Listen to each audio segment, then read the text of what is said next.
Alrighty, thank you for listening to or watching the Upland Down Under Podcast. Tonight's show is recorded live on Thursday, 21st of August. No, the 22nd of August at 7 p.m. Australian Eastern Standard Time. On tonight's show, we're going to catch up on the Upland market and Sparklet floors. We check in on Totems Cycle 2, gamified earnings, and Sizzle Season Pass cosmetics.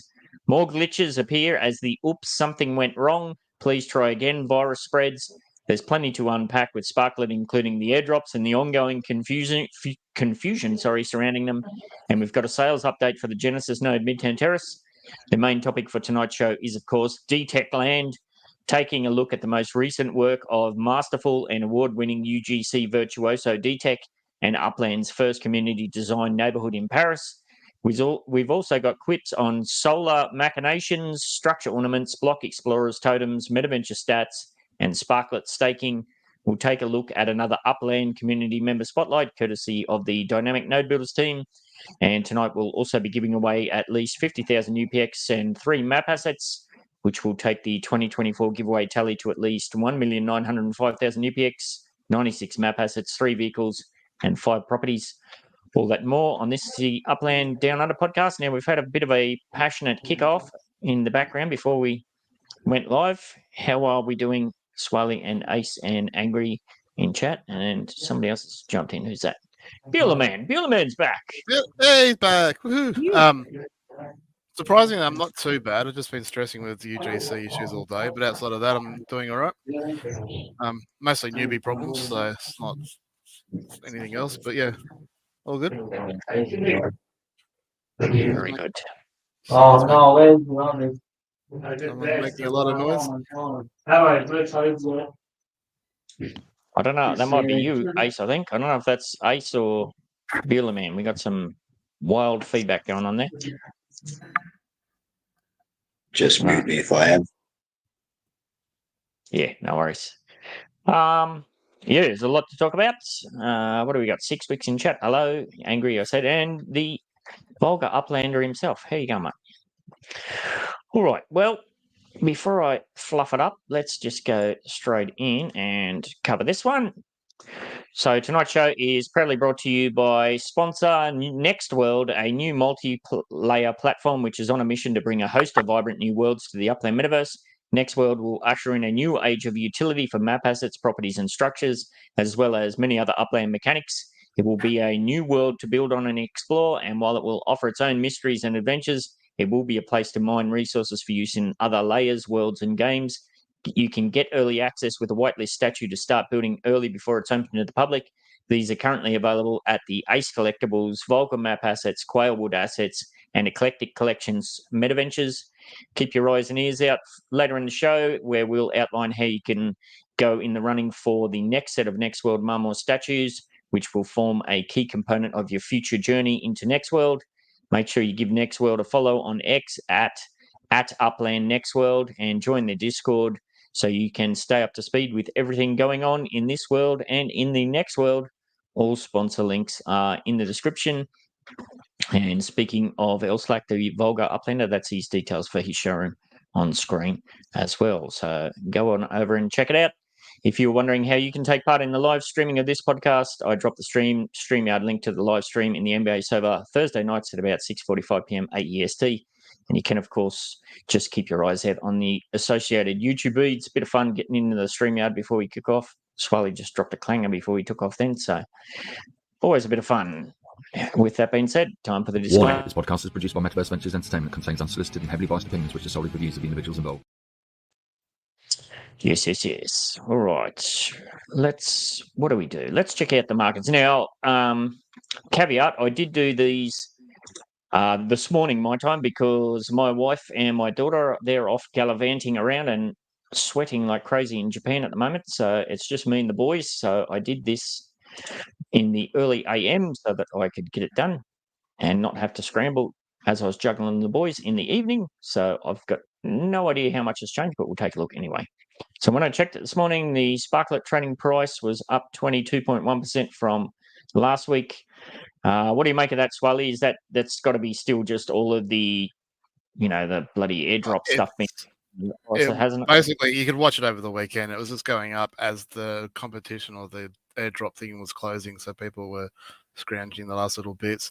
And to be fair, it was worth trying to do because you're looking at roughly a 40% bonus by so I did the maths last week I was talking with Slack, and I sat down and actually figured it all out and worked out how much was in the pool, how much each player would get if it stayed the same as it was, which we knew it always would drop, but it was going to be about 40%, which was pretty much spot on what we got. So so the question is, will it hold?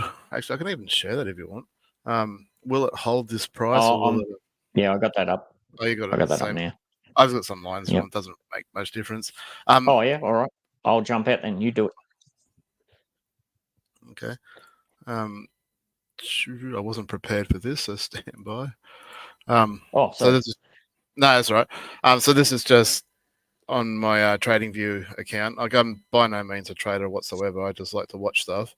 What did I just do then? All right, so I've just sort of been mapping out the price. Now, Sparklet is so new. You can't really chart it properly or anything like that because it's too new a coin and it's too little of market cap and all that sort of stuff. And, someone sneezes and it'll affect the price at the moment. So there's not a lot you can really gain from looking at something like that. But as you can see, there's a pretty good range that it's been bouncing back and forth since it pretty much launched. So after the dust settled from day one. So with the low of 3.5 cents and the high of just under or about 7 cents. So it's a decent range. So I dare say, in my non-expert opinion, like, this is a buy range. It's going to stay in the buy range. My best guess is probably till all these airdrops are done. I think so too. People are going to sell stuff that they keep getting. Why, I don't know, because I think the sky's the limit for where it could end up. But it just it doesn't seem to want to get above that 7 cents at the moment. But if you're waiting for under 3 cents, I'd take a punt and say it's not going to happen. But there seems to be some pretty good buying pressure at the 3 and 3.5 cent range. So, but yeah, that range, as you can see, like, I think while we're in it, buy. That's my personal opinion, anyway. Yeah, I reckon you're dead on there. I reckon it's definitely a case of watch this space, especially after airdrops are done. Or who knows, they may do a secondary round. We'll have to wait and see, I suppose. All right, let me pull that back up again. And yeah, what else is happening? So yeah, of course, the market cap follows suit, now over 10 mil. Unique active wallets, interesting to see that continue to drop. Was 49,000 and change last week, down almost 2% to 48,000. 1,708 properties minted through the week. Obviously, that's going to change a little bit with this kind of mini release that we'll touch on later, and an extra 224 properties added to the USD outs. Still no black in the floor markups. What have we got there? Kansas 24%, LA still 23%. I don't know. There's not really much I want to touch on there. I have a quick look at, is there any big double digits? Arlington, what's going on there? It was $5 last week, up 17.8% now, $5.89. Bakersfield back on the $3 floor. Any more of those new 3 floors? Porto's off the $3 floor, was $3 last week, up to $3.50 this week. And what else? Nothing else. Oh no, what do we got there? San Francisco, $4.99. Holy moly! That must be a mistake, surely. Oh no, it was. Well, it's about $6 anyway, wasn't it? So maybe it's right. Yeah, it was $5.79. Well, That's wow. Manually checking as we speak.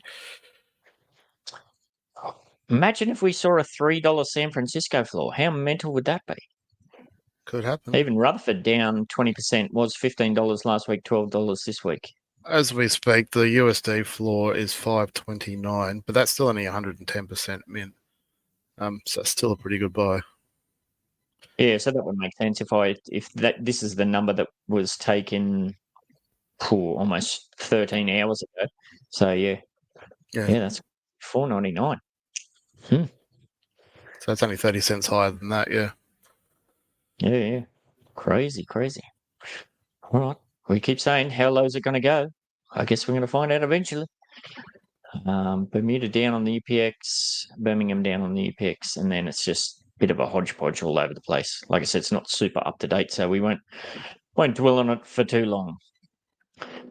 All right, let me go back over here and catch up to where we're at. Oh, yes. Tonight's for the live participants, the hashtag is UGC FTW, UGC for the win, which would be this one, if you're having a look so you can see. UGC for the win. Bung that in. And remember, if you're in the StreamYard, you have to do that on the YouTubes. Apologies for that. All right. Now, where are we? So I got a few things here just to touch on very briefly. Totems Cycle 2, of course, is in full swing. I've almost forgot to feed mine a couple of times. I've got 3 of the green ones, if you didn't know. I have been just kind of plugging some data in. They are, I believe mine are the linear ones, and they've started to pay out more than I'm feeding them. I've got a bit of a balance I still need to build back up, but I should very, very much, unless I completely forget to feed them and balls it up totally, I should very much end up in the positive landscape at the end of things. But yeah, Swally, you asked me through the week what I was going to do with them. I pretty much decided after this round of things I'm going to sell them for USD. There's not something I want to juggle and play with as a long-term prospect. If I really want to go crazy, I'll just buy some Protum off the market, off the for sales store. Yeah. How about yourself? Or anybody else in chat? I've got 8 orange ones, and I thought that was going to be not that hard to keep on top of, because I spent many hours treasure hunting anyway. Obviously, I'm not treasure hunting anymore. I'm busy doing other things, and I forget. So now I've set the alarms, and it's a pain in the ass. I can't go to bed till midnight now. I'm over it. I'll get through this season, but I don't think I want to do the orange ones anymore. Yeah. Yes. That's most definitely a thing. I was just looking then. Obviously, I knew, but I'd forgotten that. I'd forgotten that when you buy the Protum, you get the UPX as well. So seems pretty reasonable deal to me. Although you don't get much for it. I'm certainly going to spend $100, but yeah, I don't know. Considering you get the UPX for it as well, that's pretty good carrot. The current rate is what, 1/3, give or take. So you big. True. That the rest of that balance as Protum value? Like, I don't think so. I don't think it's a good buy, but that's just me. And Ace reminded us in chat, just remember to buy, if you want to buy Protum from the store, you need to own at least one. Oh, interesting. Well, that could be a trap, yeah. All right. Well, maybe I'll just get my USD and just say thank you very much and just leave it at that and move on. I did not know that. Yeah, one of the things that's kind of bugged me a little bit is, obviously there's people like Buellerman and, the Shackleton and Umbrella Boy and all them have put out these data tools, but I find the actual in-game mechanics of it really lacking. Like, I've played around with feeding mine a little bit more, a little bit less, a lot more, a lot less. I only just today I got the pop-up was maybe you want to try feeding it a little bit less, but I went I think I was feeding at 60 and I went to 75 or something really crazy. I'm just sick of the interface, the clicking and not being able to close things down or double clicking to open things up. And I just find that frustrating. Yep. Do that 11 times. And sometimes I'll close after I fed it. I'll try and close all the way down and get all the way back out of it. And it just won't shut. I have to click off the screen and then back on the screen. I don't know if that's just me or my computer or other people are finding the same problem. No idea, but it's frustrating as bloody hell. Yeah, I give up on trying to navigate it through the app as far as zooming into Midtown Terrace and trying to click on them. It's just widescreen hell, as we discussed last week. I'm actually like we said, I'm not going to do that. I'm going to my map asset list and I'm sitting there and flick scrolling right to the bottom of them because Totem's right at the bottom. So I'm flicking through. It's quicker to flick through 2,500 or however many bloody map assets I've got. It's quicker to do that 3 times because when you feed your one totem and then it boots you back to the start again, it's quicker to do that than try and use the in-game interface. The other thing I have an issue with is Buellerman's site says I need to feed it 12.22 Protum. So I've been feeding it exactly what his site says, and it seems to be working pretty well. But you go on your phone, you can't put the point in there. I can do 12 or I can do 13. I can't do 12.2, and every other feed's been 12.22, and I'm like, well, that just pisses me off. That might be OCD or something, I don't know, but it just. But this is no issue. I'm able to put the point in even with mobile or with the desktop web page. Maybe it's some of this English Europe decimal system issue. If you switch your Android phone to a Europe country, maybe then you get the point, because I got the comma and the point in the number field on my on my display, so I can put those in. Yeah? I don't. Might be an iPhone No, thing, me maybe. neither. I don't know. So it I might be an think so. iOS thing. Yeah. I Ace mean, we is do know right in Upland chat. He said copy and paste it. Yeah, but I've Yeah, got 11 I of it, use the and they're all different calculator. values. Oh, that's frustrating. Yeah. So But I that's just do been it the on the same PC, for but- USD sales. You can't put decimals in for USD sales either. I've always had to use the Oh, really? calculator and copy and paste it. Yeah. So I mean, we Yeah. know Upland don't like developing for iPhone or iOS, so it is what it is. Yeah, they certainly don't. Vapor Guy says this is why the totem or pair industry exists. Indeed. Yeah. Funny stuff. How are we going with the gamified earnings? What have we got? 3 weeks left, I believe. Track Hero finally, after nearly 3 weeks, updated. Woohoo! So I can breathe a sigh of relief. So I'm doing all right. I think I'm on track to have them all done except the referral. Oh, nice. I'm not going to rant about this glorious best leaderboard thing they're using again for every.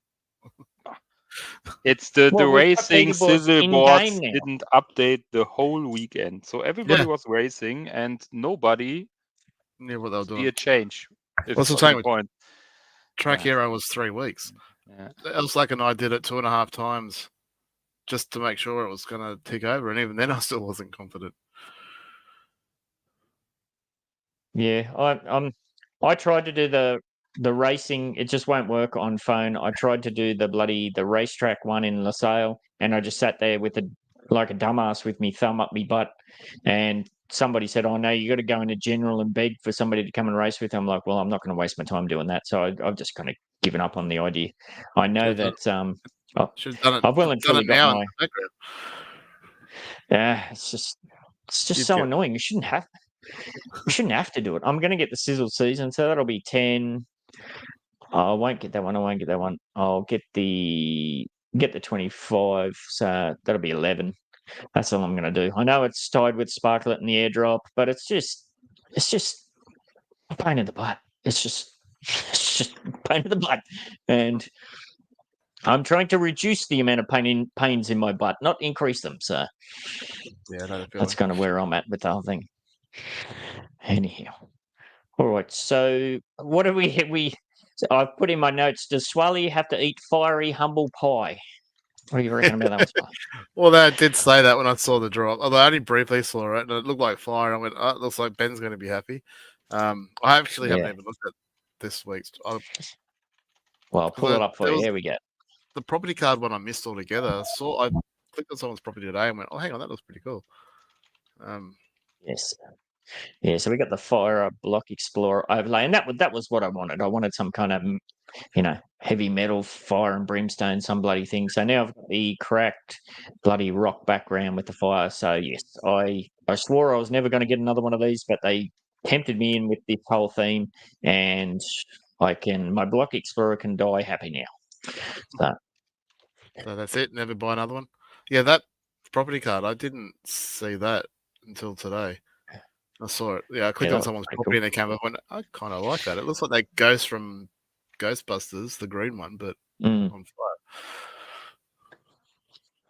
Yeah, so I consider, considering I got those, I consider that I didn't waste my money. So put it that way. Fair enough. So happy enough with that. Happy enough. And you got a badge, so you got one task done. And there was an extra thing that I had to burn. Yeah, absolutely. So it kind of worked out a little bit. Other thing I put in the notes here is more glitches. Oops, something went wrong. Were you doing much Upland stuff at about this time last night? No, I'm mostly UGC at the minute, so very little. Burning the midnight oil. It was. And some, but yeah. It was a chore. This was an example because apologies to everyone who won some prizes in last week's show. I just completely freaking forgot to send out the prizes. So I was in a mad panic last night to get them out. And I reached out to everyone who I owed a statue to, and I just couldn't get them delivered. It was just, oops. I tried moving to different showrooms and oops. So I was speaking to Cern S4 because I owed him one. And he was saying that there was a bunch of people in general saying what the hell's going on. So there appeared to be some kind of glitch, or I don't know. He assumed that maybe there was going to be a maintenance period due or something. I did go ahead and update the app, and I just went to bed, and I woke up this morning and worked all right. So, but yeah, it seemed to be rampant. It just seems to be whenever I get some time to sit down and actually do something, it's just a spanner in the works. So that was a bit personally frustrating for me. All right. Speaking of that, airdrop chapter 2, Lisette mentioned in the Upland Discord that chapter 2 rewards are set to drop Friday, August 23rd. So that's what's that, Saturday morning our time. So that means players have until then to make sure their Upland account is linked to qualify for the drop. Surely everybody's done that by now. Everyone's kind of waiting to see how well we all do. I think I mentioned in the Block Web Beat podcast, I just missed out on level 7. What did you get to, Swelly? 2. Or anybody else in chat? I got to level 2. Didn't care. Yeah. Is it just the 2 hard basket thing again? Or is it because all of the other peripheral stuff? No, I just didn't get. Look, I listened to X1 and I realized what you need to do. And I actually talked to Elslack about it, explained to him how you need to try and stir some sort of attention up. And the best way to do that is to be controversial without being over the line. And you get people reacting, whether positive or negative, and that was how you're going to get a good score. I just couldn't be bothered. Bottom line is just like,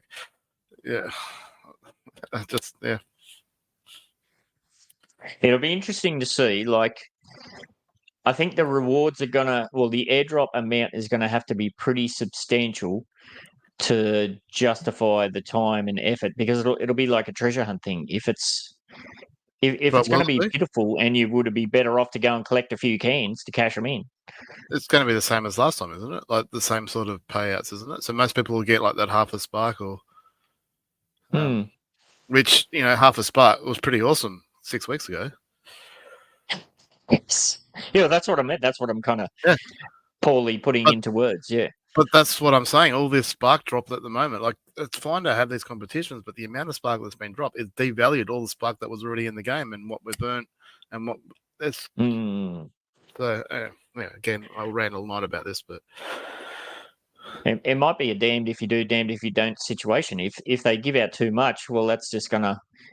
A percentage of that's just going to end up on the markets and drop the price. The way we're going, nobody's going to bother doing it. The way we're going, we divided Spark from 1 into 1,000. The way it's going, you're going to have to divide it back or multiply it back into 1 again, because it's going to be run down that little, because there's so much out there now. We're all going to go, we've got 450 billion Spark. You're going to need 500,000 to start a build or something. Like, it's just getting out of control. Yes. Yeah, absolutely. I said it seemed like it might be a better distribution this time with the multiplier cap. Yeah, so maybe it's not going to be somebody at the top bubble it all up. 42, one person getting 42 spark while everyone else gets half a spark. Yes. So I don't know. We'll wait and see. But it's going to be a big one for me personally, because I was going to say I'm close to 100,000. I'm not really. I think I'm 90,000 and something. I'd like to round off to 100,000, but you'll get there. If it's going to be another campaign for a few crumbs, it's not going to be really personally worth it for me. But we'll see how we go. All right. Other news now. Last night I got tagged in Upland General, kind of speaking back with these whole airdrop situations. The amount of confusion that's about as far as all of these different airdrops and what qualifies for what. Upland General was in a complete tizzy last night, and it has been on and off ever since the word of Sparklet airdrops first got released. Why do these things need to be so overtly complicated and confusing? You know, They why? don't. I They just don't need to be. We've got a history of Upland being very vague and not misleading, very vague and poor communication. I mean, that's just the norm. Nothing's ever clear as. I mean, everything's clear as mud that they release. There's always confusion, Yeah. and I'm still confused. Like, and I sort of try and get across this stuff. I try and understand it all, and and people going on about this OG drop, and I was lost. Yeah, that was confusing. I mean, I thought that was just what the purchase price was, and then the purchase spark, now the earn spark. But no, that's a different spark. That's a different thing again. Like I'm lost. So more Yeah. Sparklet coming, I guess. I do share in some of the responsibility for this confusion because, I'll scroll through this and you'll see where it's at. So this conversation started off at about this time last night. Pablo here has said something and then Squall was all over it. Squall says, yes, you are correct here. The OG campaign is distinct and separate from the seasonal campaign, which is over the next 6 months. Now, this is where I get tagged in on a bit further down. Bobizo says, Ben68 said in his YouTube video that this was supposed to happen. He was told in a UDN meeting, but the next meeting they said the OG campaign is not happening, and now it is about the next 6 months instead. Then Squall jumps in and said, I'm incorrect. The OG campaign is its own separate thing. And then it went on and on and on. He tags me in it, and I think if somebody tags me in, I generally try and get to it when I can, and I forget where I jumped in. Yeah, he put it in there and said where it is, and I don't know how many times Squall posted this link in the chat. It was a lot. He just kept it. I think I got it 2 or 3 times. Yeah, it was interesting. So I kind of followed up here because I'll just read what I said here because that sums it up. I said, we had this chat in the UCN, meaning Squall and myself, and I said it was bizarre that the OG buyers of Spark got delivered an airdrop with no strings attached, and although it sounded like a second similar no strings attached drop was coming for the OG Spark grinders, that wasn't the case. A drop was coming, but it was all tied in with a bunch of things, not an automatically qualified for and calculated drop. Squall then says, yeah, there's some confusion. There is a drop that is called the OG campaign. This is a separate and distinct from the seasonal rewards. I mean, yeah, it's just one thing after the other. And then I've put what I've said there, basically. So, yeah, the confusion lies. And, I said the whole thing is just so unnecessarily confusing. And then I got the link. It's not confusing because read it. But that post didn't get put out there until after that UCN meeting that we had. Now, I kind of mentioned this as part of the clip I did about it afterwards, and it was at Stupid AM, but I think it was me who asked, are the grinders going to get a secondary drop? And the answer was yes. We were told that the rate that they were going to get was going to be different to the buyers, and we kind of said, yeah, that's fair enough at the time. Then in subsequent conversations, Swaley and other people have kind of pointed out where that's not really a cool thing to do for numerous reasons, and it's hard to poke holes in those arguments.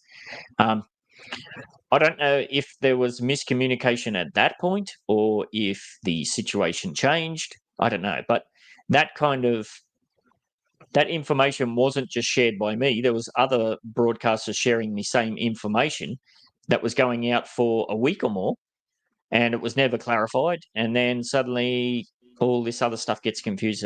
I don't know. It's just such a mess. So am I to understand now that there's 3 separate, forgetting about the bit get drops and all that sort of stuff, but just the original what do they call it? The TGE cutoff snapshot, whatever. Is there 3 separate drops in relation to that now? So you've already had one being the purchased one. We've got the gamified earnings underway, which obviously first snapshot's going to be next week. And then you're saying there's a third one. It's totally separate from everything else again, which is the OG. Yeah, I don't know. Cern S is in chat, and that's his quote up there. I'd already kind of moved on from it, but I did check before I went to bed, and he was kind of in it then. I know that some of his frustrations, I believe, was that he managed to sell a bunch of Sparklet when it first got released, only to find out then that nullifies his chance at getting these drops, because if you don't hold it, you don't get it. which I guess that kind of makes sense. But then I believe later in his chat, there seemed to be some situation there. Well, if he buys some more Sparklet and then holds that, then that's going to re-qualify him for something. I don't know. The whole thing's just a I'm bloody confused. mess. Like, I remember reading something that said if you took it out, that whatever your lowest balance was is what they were going to take. But then I've seen other players take out a large amount, go stake that, earn some more, bring that back in, and then earn rewards on that on top of that. So I don't know. It seems to be a very fluid, confusing situation. I've just given up and trying to care. Like, just as far as I'm concerned, if I get more, happy days. If I don't, I'll just buy it while it's down in this under 10 cents, 20 cents. I don't know what price is too high before I stop buying, but I mean, I'm just past the caring, really, to be fair. Yeah, I'm pretty much in the same boat as well. I just really don't understand why they couldn't have simplified it. Like we had the, I don't want to call it the OG drop because that's just going to confuse it more, but we had the drop for the buyers. I think it would have made perfect sense to have a similar drop for the grinders, and then whatever they wanted to do after that, then go from there, and then have your different campaigns and whatnot. Well, you know my view. I mean, I don't think we needed any of those drops. I've argued it before. I've put my points across. I mean, like, do it again, and I haven't seen anyone change my mind on that. Fine, have these big campaigns and drops and stuff like that. That's all cool, but to give purchases 4x was just stupid, and I don't know what we're going to get. I'm guessing it's going to be a lot less for the earned grinders spark, but it just diluting the market and just anyway. Let's move on. Yes, all right. We'll see how we go, but yeah, just super confusing. So the deadline is approaching for the seasonal Sparklet drops. Of course, the first snapshot for the Sizzle Season Sparklet drop is just 10 days away. That's the one where you got to have as many of the gamification multipliers as you can. Blah blah blah blah. 8 days. As I said, I've kind of just 8 days now. Yeah, so I've just kind of, it is what it is. I'm just whatever I get, that's a bonus. Because I was going to do the gamified earnings up to a point anyway, so yeah, it's not something I'm chasing. Any bit of extra on top is, and that's still clear as mud. Sugar On top of that, we don't know what you're going to earn. Like, I keep saying, I was saying this to Elslake on his show. Like, there's 3 figures that go into this. You get your balance that you started with, times that by some sort of multiplier, which I'm guessing is going to be like a fraction of something, so like a 0.1 or probably even less than that, to be fair. Times what by your multiplier that you've earned in game. Because some people are going, if you end up with a 4x multiplier, so if you had 1 spark to start with and you get your 4x multiplier, you're going to get 4 as a drop. And that's not going to be the case whatsoever. There's no way in hell earned spark holders are going to get more than purchase spark holders. I mean, there'd be carnage in the streets if that happened. Like, I mean, as much as I'd like it to happen and I'd laugh a lot, it's not going to happen. Yeah. So that multiplier clearly doesn't make sense. So there's going to be a mystery number in there that's going to bring that down. What that mystery number is, we won't find out until it happens. Who knows? Yeah. A says, I tried to ask what the base rate for gamified earnings before the multiplier a few times and had no clear answer. Yeah, because they don't know themselves. Because the question is, like, they have a pool. They've got X amount of Sparklet they're going to give out for this. And until they know what people are scoring and how much it's going to, they have to then work out how much to give out each season and divide that up. So until they know how much that is, they can't tell you the answer. They don't know the answer. They can just tell what the pool is. Yeah. Yes. More frustrations. But yes, I mean, if you are somebody who maybe you're a new player and you want to get as much Sparklet as you can, make sure you try and get as much of that free stuff as you can. Because it's not really, but who knows? All right, heads up for the live participants again. Hashtag. Oh, sorry. You want to finish? I was going to answer Ace's question. The pool size is known. I think it's like 3.1%. There's a percentage of the overall. I forget what it is, top of my head, but it was mentioned at one point in time. Whether it's 3.1 or 1.3 or something like that. I can't remember. So you're going to get a percentage of a percentage. Yeah, kind of just like the BitGet prize pool when all that was bridged in. There was 1.5 million tokens to be given out. So we knew that. So all you had to do was work out how much had been bridged in, which was on the leaderboard. So you could go download that and just use basic maths. Excel does that nicely. So you could work out how much percentage of everything that had been brought in, and you could work out what your takeoff was. Now the only problem is the leaderboards get updated, you know, when the minion sitting in a dark corner hits a button. So if that doesn't happen, you don't know what the current balance is. So but then when they but you could get a guide, and I worked out last week that it was going to be roughly 40%, give or take. Yep. So, and I went, hang on, 40% is a pretty decent amount. So it was kind of worth doing. Yeah. Yeah. I don't know. Strange one. Right. Don't forget, if you're in the live chat, drop the hashtag UGC FTW, UGC for the win, so you can get involved in the live participants wheel at the end of the show. All right, of course, that brings us over to what I got pegged as the main topic for the show, Detechland. We're going to take a look at the most recent work of Masterful and award-winning UGC virtuoso Detech, and what will be Upland's first community design neighborhood in Paris. Very cool, this one. He has been working his absolute ass off. The wrath of his wife and everything else. No sleep, all sorts of stuff. He's asked for some extensions. He's got some extensions. He's just an absolute maniac. I love the guy to death, but let's see what this is all about. Oh, now straight off the bat, I did see Dejac in the Upland General this morning say, can we please stop using words like exclusive neighborhood that confuses the English as a second language community. When they see this, when they put that into translation or whatever, they immediately think this is going to be an exclusive collection. So I can kind of see where she's going with that one. Yeah, maybe call it something else. Well, they do that all the time, yeah. But they do that all the time, don't they? With all the different wordings, it's just misleading and just incorrect. Like bundles, for example. Like how often do we hear bundles for one item? Like just simple stuff like that. Like I don't know. Maybe like I don't want to sound racism. Like, maybe it's not an English person, background speaking person that's doing this. I don't know. Like it's just some of this information does come across extremely misleading or confusing, and I don't know whether they're doing it on purpose or it's just I don't know. Make thesaurus.com your friend. Just mix it up a little bit. Yes, absolutely. So, all right, by Death Ender, which is Detech, if you didn't know, that's his in-game name. So we're thrilled to announce the grand opening of Upland's very first community design neighborhood in Paris, set for Thursday, August 22nd, 2024. This is no ordinary neighborhood. It's the Arts et Métiers, or however the bloody hell you say that, a vibrant new area brought to life with the visionary creative of our 2024 Genesis design winner, Detech. Blah, blah, blah, blah, blah. All right, starting Thursday, August 22nd at, what is that, 2 a.m. our time? Stupid a.m. Uplanders will have the chance to mint their piece of this unique neighborhood where each property comes with the blah, blah, blah, blah, blah. Yep, all of the cool Detech design stuff. What do? I will press play on this because it's freaking awesome. I'll just speed it up a bit. There's the man himself. Oh, yeah, like I said, been working like an absolute fiend on these. Very cool to see like his style and that flow through all of the buildings. It's kind of in stark contrast to the ones that we got for Paris.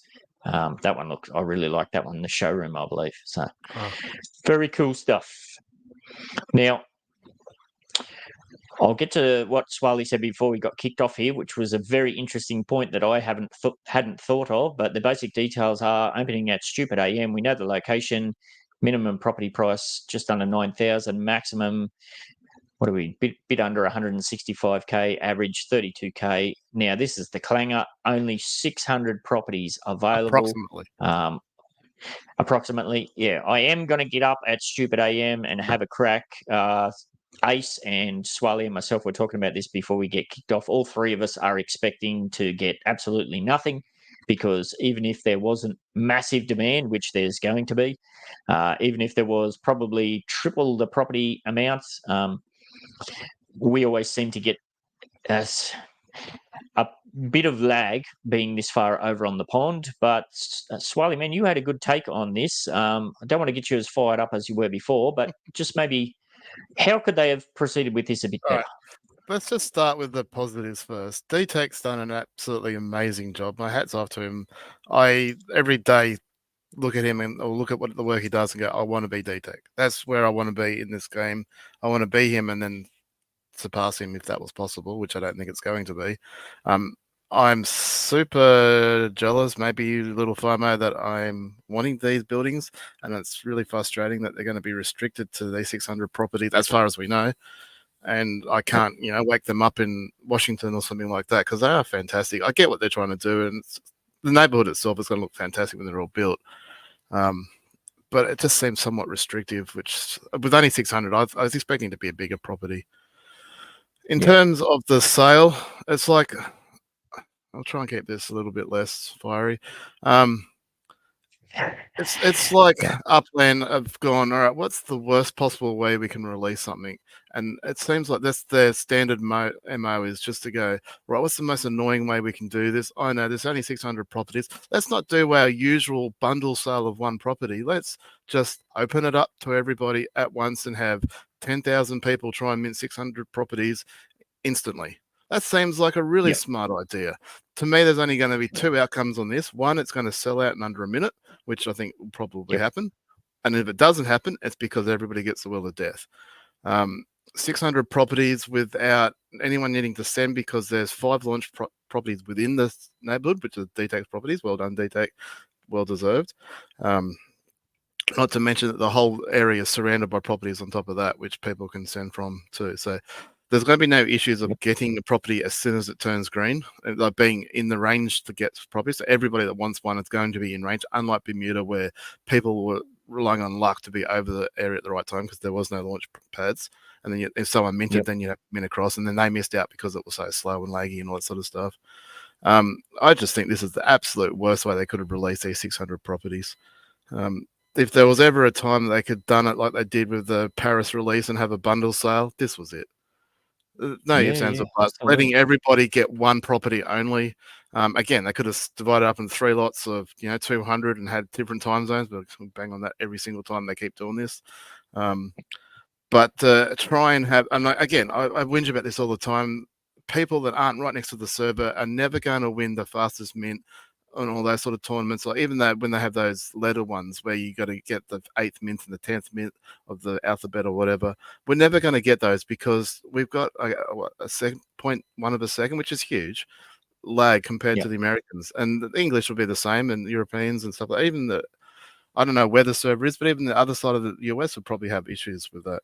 So I'd be surprised if I would not be at all surprised if you. Like, I'm not going to try, but if you all report back tomorrow and go, I didn't get one, I think they just all go that quick. You click on the wrong one that someone else is clicking at the same time, they're going to beat you because of the latency. And then by the time you try to get another one, it's too late. Yeah, it's just going to be a one-shot deal. It's just the dumbest way they could have released these properties, and I think it should have been a bundles deal rather than a mint. Yeah, when you said that, it made perfect sense. The penny dropped. I mean, if you're exactly right. If there was ever a reason to do some kind of pass sale or something, tell me a fairer way of doing it where everybody gets a shot at one, and that's it. I mean, they could have split it up into USD bundles and normal bundles. They could have had high bundles, lower bundles. Obviously, got different varying prices. So again, I always say you should register once, and then you make your choice. When you get to the front of the queue, you make your choice of which one you buy. And then you piss off back to the back of the queue. Now, if it doesn't sell up, by the time you get back to the front, happy days, you get a second one. But I mean, this one's going to sell out. Yeah, and now imagine we would have the 3 million active players Upland advertising with. Then there are only 50,000 active wallets. So the server would crash. Yes, and it would still be the guys with the servers next to, or their virtual clients next to the Upland servers who can mint as fastest. I'm not convinced it won't crash tonight anyway. Like, Bermuda was a bit of a nightmare with the lag on the initial Bermuda release, and people couldn't send as soon as people started minting. That's how I ended up with 3 and other people got none, because I got lucky in the right place and other people couldn't send.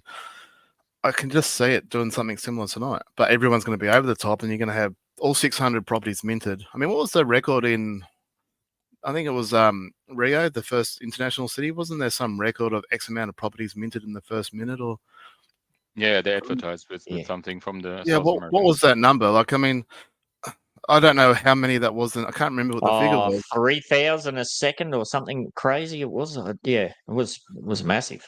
Maybe it wasn't So, that high, but so yeah, it was 600 high. is so 600 should well and truly be within the server's capabilities of handling. So it won't last a minute. Like I'd be, yeah, all 600 properties would be gone in less than a minute. And at 2 You're a.m. not going to get 2 bites at the cherry. You're going to have a one-shot deal. And if you're flying from the States, so you're 1,500, depending on where you're in the States, but you're looking at 1,500 UPX each way. So $3,000 just to have a crack at it. Bundle sale was the way to go. Upland, you failed again. Sorry. Yes, it's hard to argue against that. Yeah, I fully expect I'm going to get up. I kind of mentioned this before we got kicked off as well. I've got a launchpad property that's just off the neighbourhood line there. Just turns out that's where I planted my flag with the 3 I kept. I could very easily set a nice trail, but with, like you said, with the amount of launchpad properties that are in there, I don't know. Positive. Detech's I'm going to almost get a thinking lot I'd of be sense. better off setting a trail. He's going to get a lot of sense. In fact, if he's half smart, he would have put his sends up for the night. Jack him up, Detech. Do it. May as well get as much as you can, because let's face it, the 5 spark they gave you for this is fucking worthless now. Yeah. Well, it's not worth anywhere near as much as it was when they first announced it, is it? No.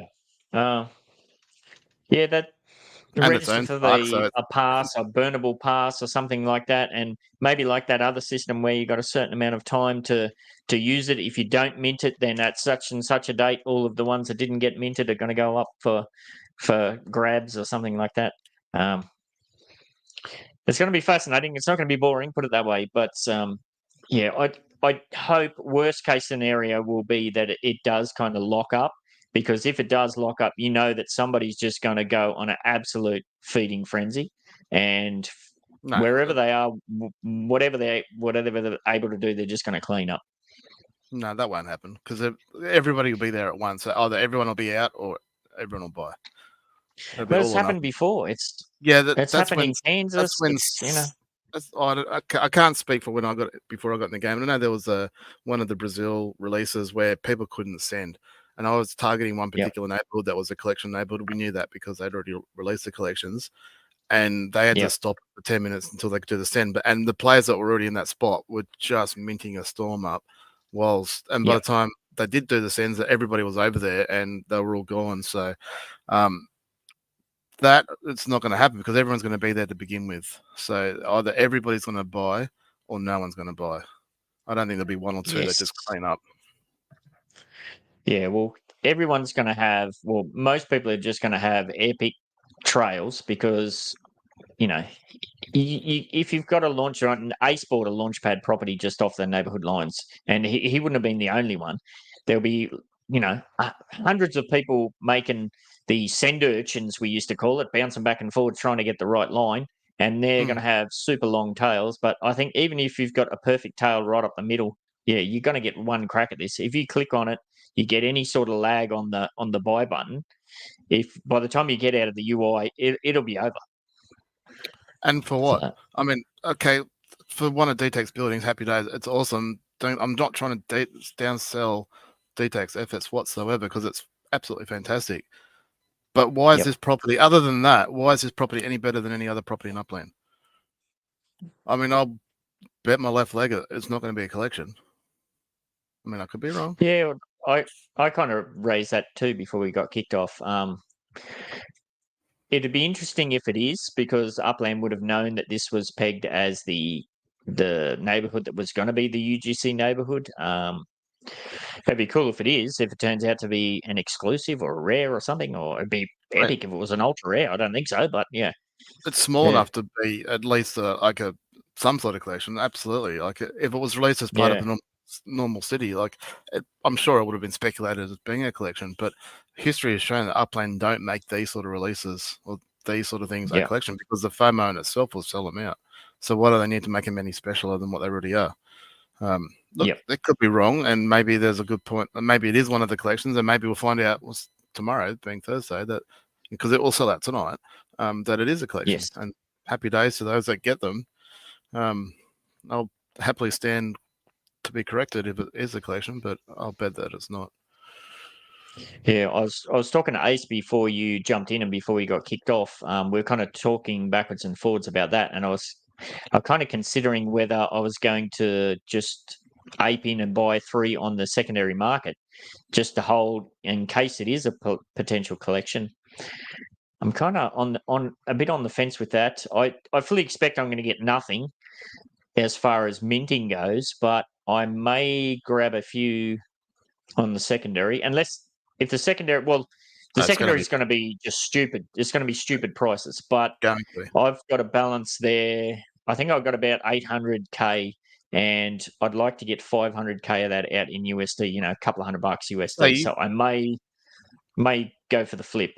I'd be just looking at but you don't know what the markup is, but you might get 50% USD conversion because of the FOMO. If you do it, you got to wait 3 days, don't you?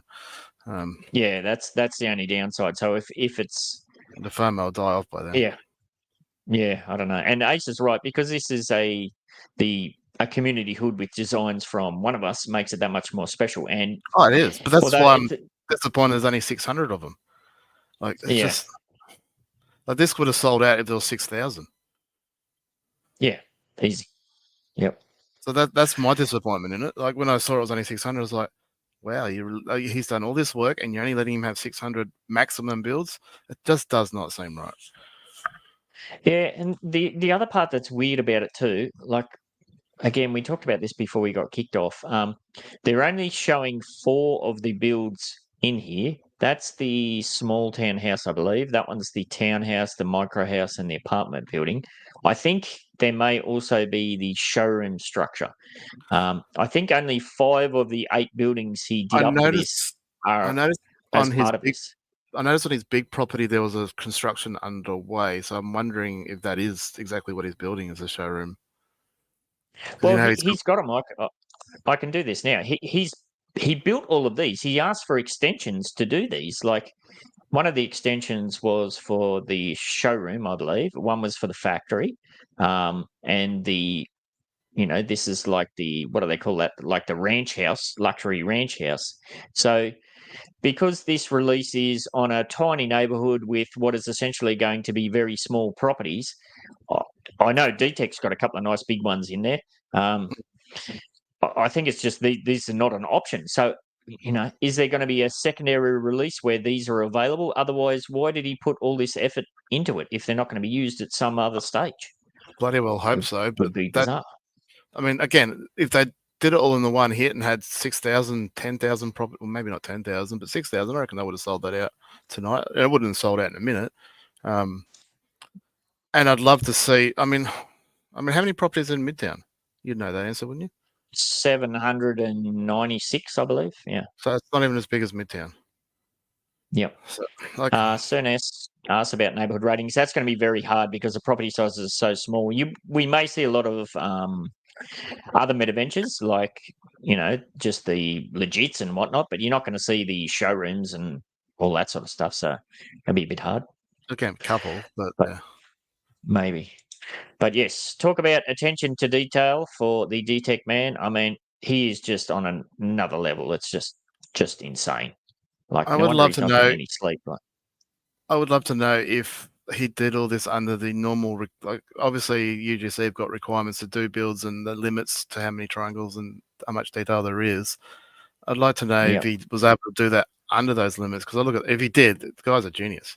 He's a miracle worker. Yes. I don't know how I've got so much to learn, but I look at this detail and just like, wow. I mean, I know how much detail it takes just to put a straight line in, and he's got these curves everywhere, and just that's amazing. Freaking awesome. Absolutely awesome. Yeah, very cool vibe. And now I believe this is the showroom. I think that's what that is. And then, it didn't want to load before either. But yeah, there's all of these other structures that he's built. He's busted his ass to do it. And it'd be a real shame if they don't get used, like this massive factory. I think we looked at this before, didn't we? Like, you zoom in on the detail, you can see inside of the factory. He's got all this stuff going on in there. And that's just absolutely incredible stuff. That's just more detail and more data used up, more triangles, and I'm just blown away. Like, this is I mean, I'm disappointed that I'm not going to have one of each of these, at least one of each of these buildings. I mean, I do want them. Yeah. Don't get me wrong, but I just as soon as I saw it, I was resigned to the fact that it's not going to happen, and I moved on. Yeah. How epic would it be to have the factory and a showroom right next to each other and all that sort of stuff? So, yeah. But even when he was building it, Um, like he kept posting on Twitter, like his progress, and they had those two. I don't know, the townhouses, like must be like the two small townhouses side by side, and where they're sort of meant to look Yes. like they sort of join up. And I even commented at one point, like, they look absolutely amazing, but you know, our plan's going to put a massive footprint in them that can't be anywhere near each other, which is going to just detect. Probably. So, Yes. Oh, my computer's glitching out. Yeah, there we go. I did glitch it. I've got that many bloody tabs open and trying to do this stuff. Yeah, this is the one. I believe both the small townhouse and the large townhouse had that effect where you can put Yeah. two of them side by side. And yeah, really cool. Just super awesome stuff. But would expect nothing less from the Detech man. Hopefully, now that he's done that, he can finally catch up on some sleep. If you want to keep up to speed with what he's got going on, he always shares plenty of stuff over on X. There'll be a link to his X account in the description as well. Yeah. And did you see this too? The block leaders have put an article out about him as well. So if you want to learn a bit more about his journey, get on over and check that one out too, because I it's a bit didn't of an see that. interesting read. I'll have to definitely check that out because I'll bring it up. no, I'll check it out later. But just I've lost my train of thought now. In relation to these sort of builds, like he hasn't been paid anywhere near as much as he should have been for doing this. No.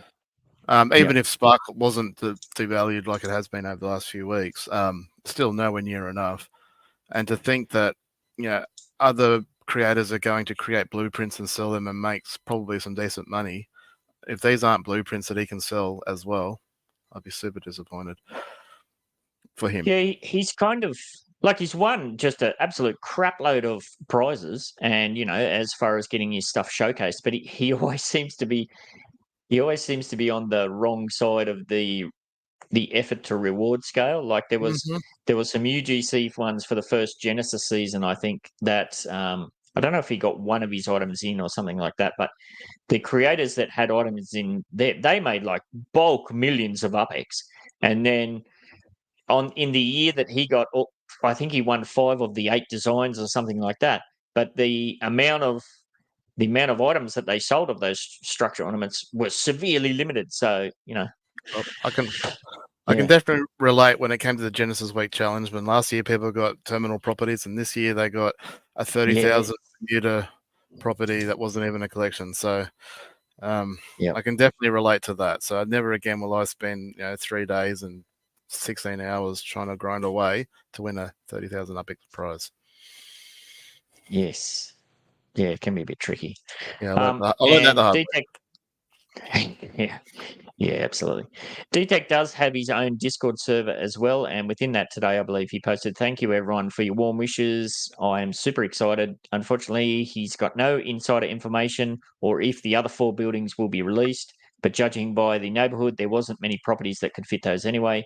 If you want to see all 8 buildings up close, they are all here," and that's the link to his honestly, 3D stuff. If Upland did it right by him, they'd make all his builds the first blueprints they release and give him a free run at the blueprints before everyone else starts piling in and selling theirs. Yeah. That's just my...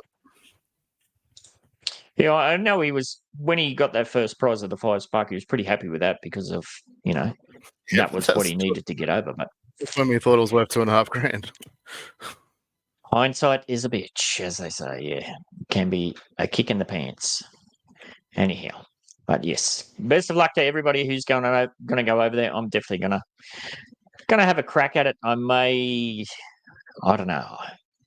It's going to be hard too when you look at the secondary because you're going to have to zoom. I'm just thinking how I'm going to do that. If you zoom out too far, you're going to click on it. It's going to be just outside the property lines. So be careful what you're clicking on there too.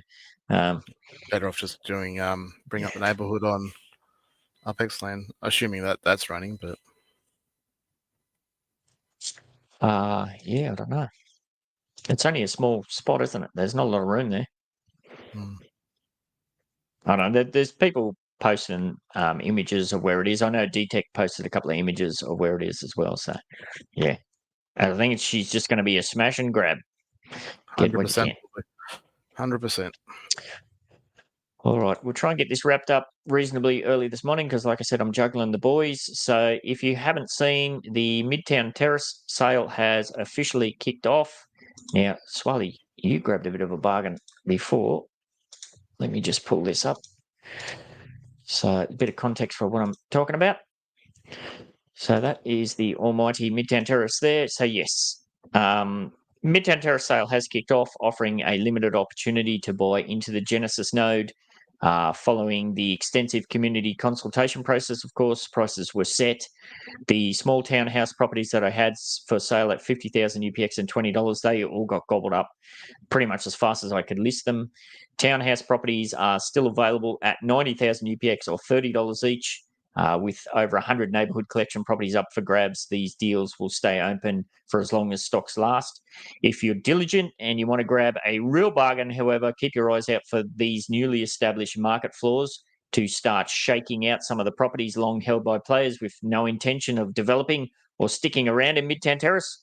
I did have one person in particular trying to put the boot in and saying, your floor's been undercut. You put all these up for sale. I'm like, that was the plan.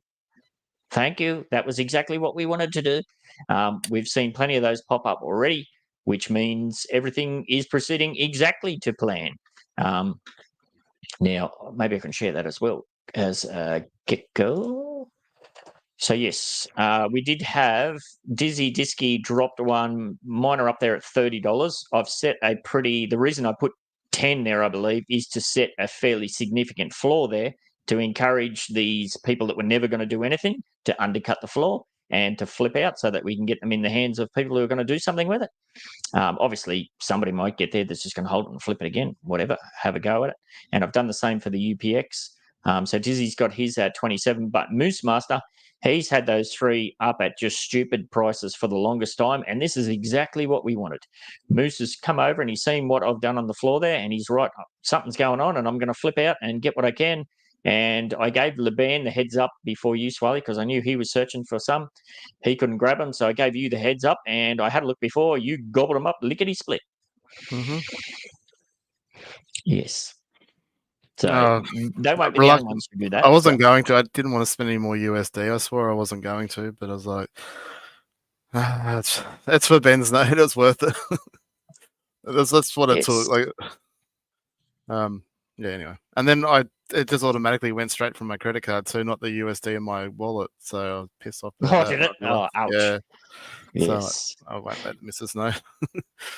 Yes, but this will not be the only deal like that. There is a bunch of people that have properties that are just sitting there gathering dust. They've never attempted to build anything on them. They've never been responsive to encouragement to say, hey, if you can just start the build, I'll stake it with all of the spark that it needs.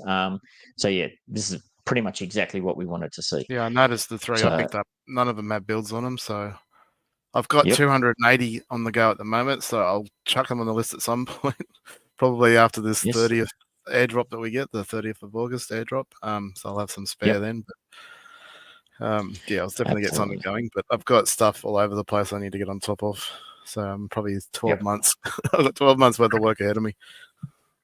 It's all good. If you just put a skeleton up, let me know. I'll build them for you.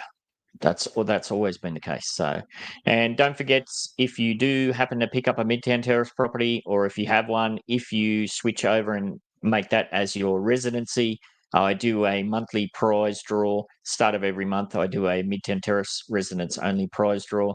That's always going to be a minimum of 100,000 UPX plus a bunch of other bonuses and prizes. And this is the problem, though. There's so many bloody good nodes. Like, I've just got the Evergreen Lashes property now over at with QIPS and his node over there in Rio. Obviously, you've got Howard's Beach, Creedmoor. Like, there's just so many. Like, I can't be in all of them at once. And now you want me to be in yours as well. I'm like, you don't need help. No, well, if you just jump over, you'd be in the tier 2. You know, it's people are going to jump around. We know heaps of people are going to jump out as far as getting involved with Creedmoor in October. That's all good. I mean, There's just Until so this many. whole, Like if it's this hard. node versus node ever becomes to fruition, it doesn't really mean anything, really. It's chop and change, but Yeah. I want to be like, I want to have my home address set at like 6 different places at the minute, and I feel like I'm letting Yeah. everybody else down if I've got it at one and not the other. I'm like, I feel like I'm letting everyone else down and disappointing them. And I was like, well, I can't be everywhere at once. I can't even have a holiday home. Yeah. Like, why can't I have that? I'm a Yeah, bit it'd be nice curious what will with- happen if they ever add indoor decorations to your home address only. So if you want to switch your home address, you need to move Oh. every item from one One by home to one. another, one by one. Yes, one by one with many white screens between.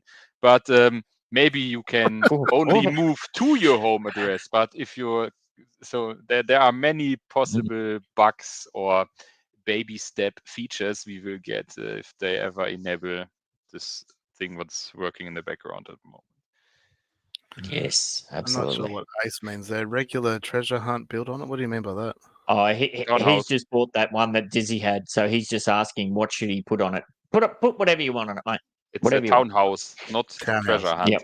I just used Yeah, the regular TH being treasure. Sorry, 2.5 years of treasure hunting. I'm sorry. I'm just set in my ways. Townhouse. Yeah, I've got that now. Yes. My bad. Yeah. Put whatever colours or whatever you want on. And Dizzy's got a bunch there that he got in a deal off somebody that did some skullduggery way back in the day. So he's sitting on a bunch of properties. So hopefully now that one's sold, maybe he'll flip out of some more of them. Because he made it very clear that he was never going to do anything with them. So that's good. One in the hands of somebody that's going to build on it. Awesome stuff. But yes, just keep that in mind. If you do switch over, we do a residence giveaway. But, it's not the end of the deal. I'm not going to cry my eyes out if people jump in and out. Just is what it is. I think as a community, everyone's kind of moved on from that whole thing. And until such point in time, as I said, where it becomes a node versus node battle, or God forbid, I can't believe Buelerman said that out loud. He's trying to tempt fate there. Yeah, shudder at the thought of having to move all of those things additional to one by one.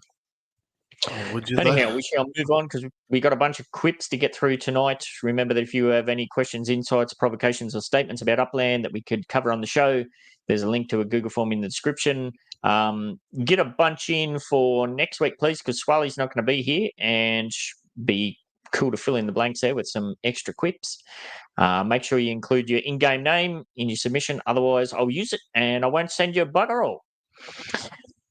What do we got? First up tonight, we've got a quick fire 4-pack from 6 Week 6. So I'm being a bit cheeky here. And this Upland, if you're listening, this is a bundle for all at once. That's an actual bundle. So he suggests to start with, wouldn't it be great if the sun would rise and set in real time in Upland?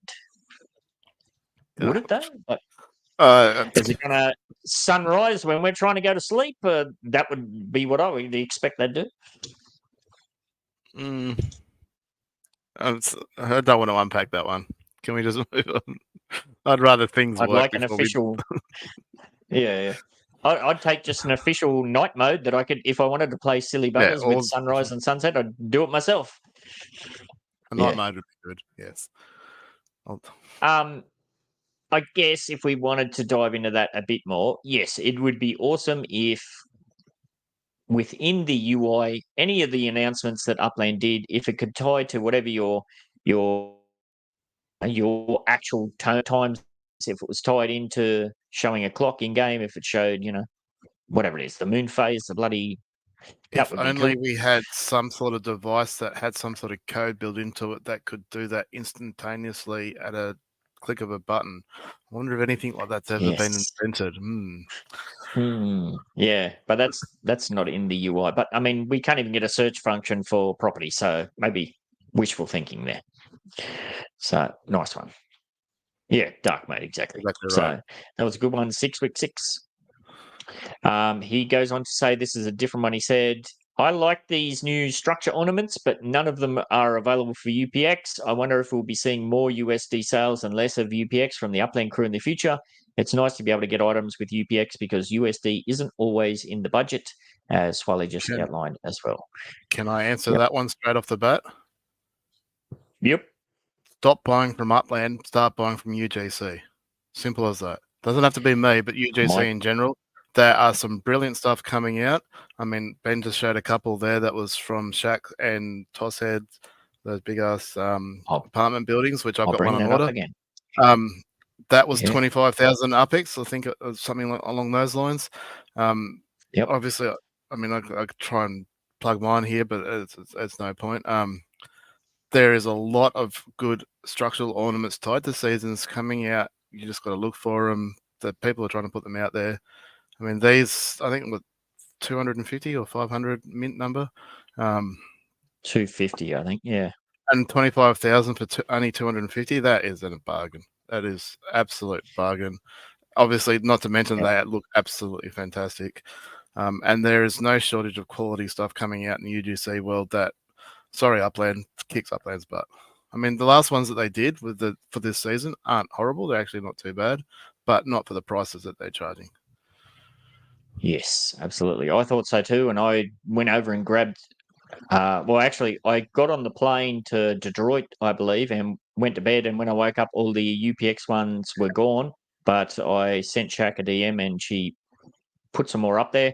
I picked up 2. Actually, I think I might have got 3, but I got these 2. 3. And I work with Green Turtle over here. And I said, Green Turtle, if I get this to you, can you please put it up? Because it's going to look epic in my little cult circle thing I've got going on you. So, yeah, thank you, Green Turtle, for working with me on that. That does look good. But you know what? I'm disappointed somewhat that, I'll scroll back here. I would love. Do you have mine up there? Do you have mine put on one of those? Yes, I did put that on. Yep. But Midtown Terrace, when I set Midtown Terrace up, I always had the showroom here, right? And it was always pillared by these 2 apartments. Now, in hindsight, I would have never made these legits Metaventures. I guess I could probably still pull them down, but how epic would it look if they were there? I am actually. So it's one of those things that I should do. Give Upland a rap when they deserve it. I had a map asset showroom in San Francisco, which I thought after the fact, actually, I would rather have been because I want to get into structural ornaments more than map assets. So I was like, I wish I'd made that a structural ornament. And I've heard people say they can't change it and all that sort of stuff. So I sent them an email, said, look, I want to change it. Can I do that? And they went, yeah, no dramas, just take everything off for sale. Within 24 hours, I had it as a structural ornament shop. So hats off to them. Oh, nice.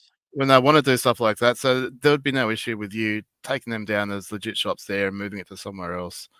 I would suggest so, and then you can put your structural and just find a crappy little townhouse to put your legit shops and stuff on. Yeah, I'll just put it over here. I'll bung it over there.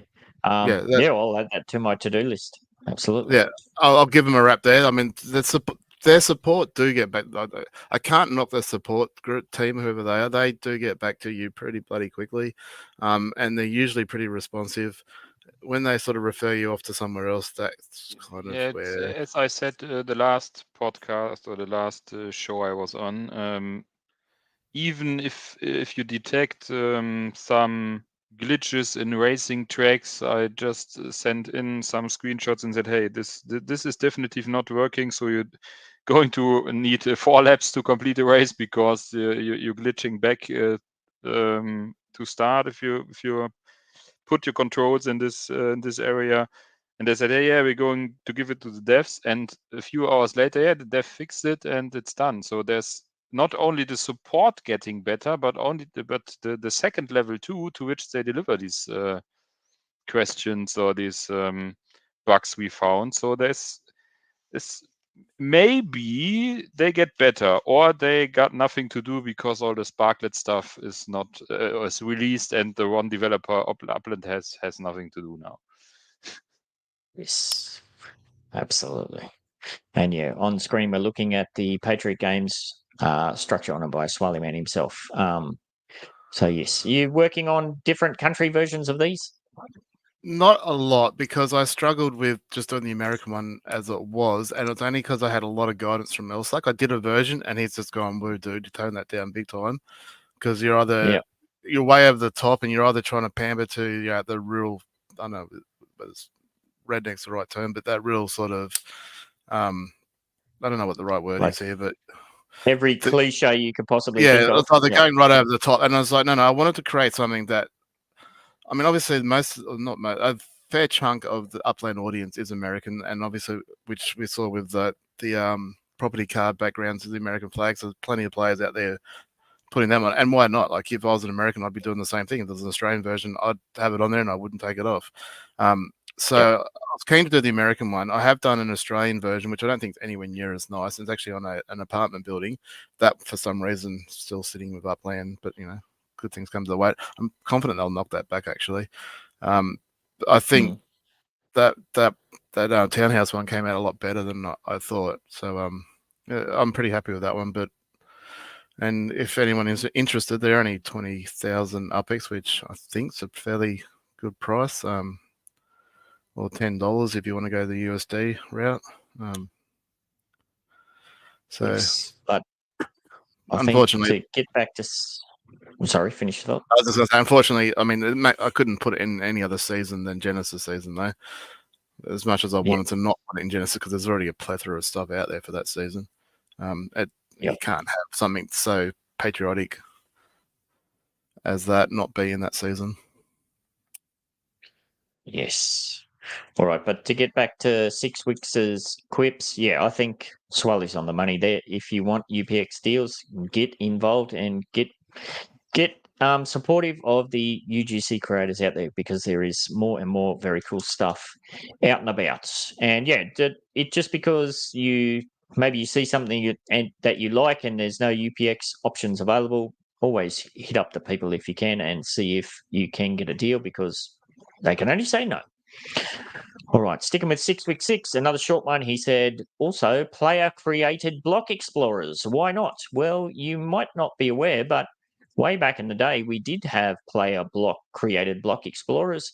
Mars, Utah, and Left House were kind of featured as artists, and they got their own block explorers. I know the UPX podcast, they got a couple done as part of their shows, and I'm blanking on if there's been any other examples, but there is some kind of precedent for that. But that's not UGC, so to speak. They worked with the Upland team. So, I mean, when Block Explorer shops were first announced as the option, well, when they weren't even called Metaventures, when the idea of a business in Upland was first broached, there was two options: Block Explorers and not map assets, what they call them? The paper ones. Decor, outdoor decor. Oh, decor, yeah. Outdoor decor and map assets. So I know there was more than one person who applied for a Block Explorer business, thinking they were going to be able to make their own Block Explorers, only to find out a year or more later, once we finally got some information, that no, you're only going to be a reseller. A lot of those early beta tester participants got quite disheartened with that. I don't understand why there isn't. I think you should be able to employ UGC creators to create your custom directors. That surely there's some kind of pass or something that you could get awarded. Okay, you've got your pass and they can burn it for, I don't know, there's got to be mechanics in there. So, from what I've seen on Block Explorers, looking at, and I've built a couple as map assets themselves for a couple of guys, probably in chat actually, they seem to be all built. The ones I looked at anyway were built in Blender.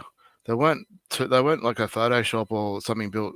They were actually built as a 3D item and then turned into a 2D and put on a Block Explorer, which to me just seemed a little bit weird. So why we can't, if you can use Blender and or have someone else use Blender and create something for you that can be approved like anything else, well, I don't see why we can't, especially for your director ones, why that's not possible. If they're doing it in Blender anyway, surely that just saves them time and maybe makes people happy because they're getting what they want, knowing what they're going to get before it's even submitted. So, yes, I mean, can work we're talking about your interview last week with QP, what's it? QAP. I got confused. Capum. Like he was obviously, he said it was a little bit disappointed with what he got because he didn't think they put enough effort into it. And like, if you could submit it yourself, well, then there's no complaint, is there? Like, they're just going to go, approved, print, done. Like, and surely that's a lot easier for them than have to sit there and create it themselves. So, you would think so. Yeah. Yes. I like the idea. There is precedent there. I wish they would dive into it more. one of those wait and see things. And the last of 6 week sixes 4-pack was finally all the fuss over totems. We still haven't been shown how it will work, what it will do exactly, and how much protem is enough. Yeah, I mean, we're a few weeks into the second chapter now, and I don't think anybody's any wiser as to any of the features associated with that. And who knows, it may be a situation like with Spark and Sparklet where you think you've got enough and then you don't have enough and then suddenly it's raining Sparklets. Who knows? Maybe the same is going to be pan out with Proton. So I've kind of been a bit naughty there and I've piled 4 of yours all in at once, 6 week 6. So I might give you the standard 10,000 there, but I'm not going to give you 40,000 because some of those are a bit brief. So I'll bump you up. We'll give you 15,000 for that one. What's that Laban say? I have a VE story that will soon come out. Nice. I'm interested. I want to know now. Type it in chat now, the whole story. I might hear about that sometime soon. Put it that way. You might hear about that sometime soon. I'll be disappointed if what you said is going to happen. It's going to happen. I'll be very disappointed. I think it's my favorite show of the week to watch. Yes, we'll get to that at the end of the show. We can dive into that a bit more if you want. So that was 6 week 6's 4-pack. Next up, we've got this is a really awesome breakdown. This is quite an old one, so apologies to CernS4, but he did send this through. It's quite detailed. So he's got some Metaventure stats here. He starts off by saying, using Upland's Marketplace Analytics webpage as a guide, he scrolled through and tried to count approximately how many shops exist in Upland and then extrapolated low and high day transaction examples from Upland's Marketplace Analytics to compute an approximate estimate of daily shop transactions by category, as well as extrapolate monthly transactions as follows.